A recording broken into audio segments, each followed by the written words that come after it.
और ओवैसी साहब इसका हिंदू मुस्लिम में विभाजन करते हैं। भाई आपके मन में सब चीज हिंदू मुस्लिम है, मैं तो समझता हूं ओवैसी जी आपको, मगर आप देश के अफसरान को भी हिंदू मुस्लिम में डिवाइड कर दे।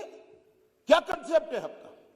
एक हिंदू अफसर मुस्लिम जनता की सेवा नहीं कर सकता, एक मुस्लिम अफसर हिंदू जनता की सेवा नहीं कर सकता। किस प्रकार के देश में हम आगे बढ़ने जा रहे हैं? अफसरों की संख्या हिंदू मुस्लिम में बांटेंगे और अपने आप को सेक्युलर कहते हैं। काय का सेक्युलरिज्म? हिंदू मुस्लिम में अफसरों की संख्या बांटेंगे। इस तरह से तो मान्यवर कश्मीर के अंदर शांति नहीं होगी, ज्यादा चिंता होगी, ज्यादा उचाट होगी, संशय बढ़ेंगे।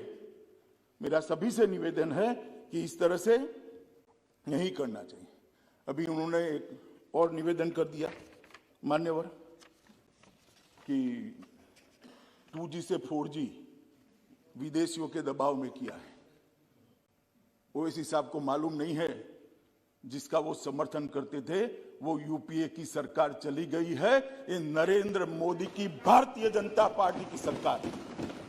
इस देश के फैसले ये देश करता है, इस देश के फैसले इस देश की संसद करती है। कोई हम पर दबाव नहीं कर सकता।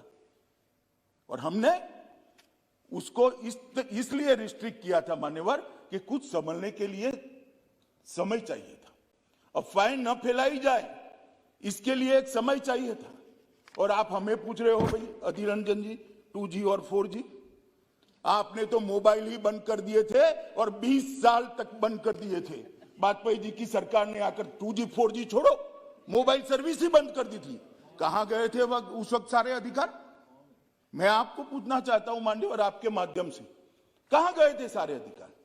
जब विपक्ष में बैठते हैं तब अपने समय में क्या किया था वो भी तो थोड़ा याद रखना चाहिए, वरना फिर सुननी पड़ेगी।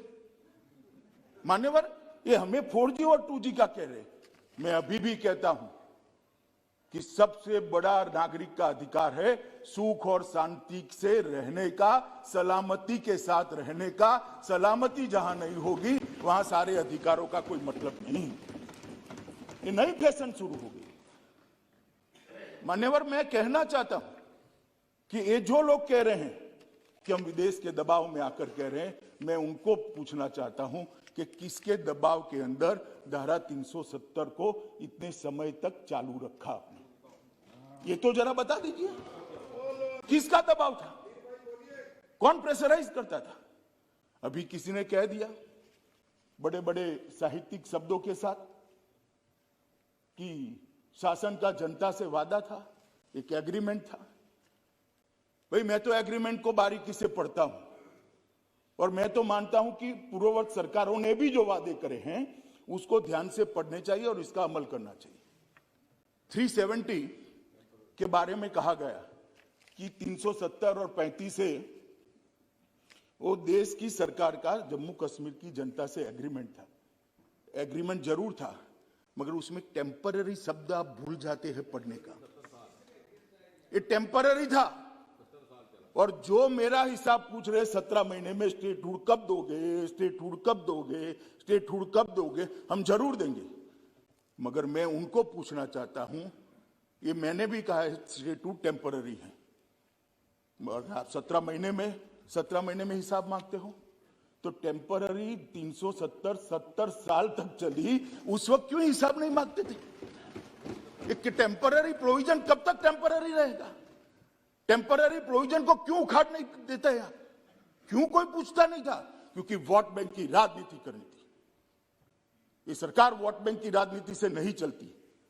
ये सरकार देश के हित में फैसले करती है। ये सरकार देश के भविष्य को सुधारने के लिए है। हम आएंगे जाएंगे, लोकतंत्र है, जीतेंगे हारेंगे, इसको ध्यान में रखकर देश के भविष्य को ताक पर हम नहीं रख सकते, न हम रखना चाहते। ये आपकी पॉलिसी है, आपको मुबारक। मान्यवर।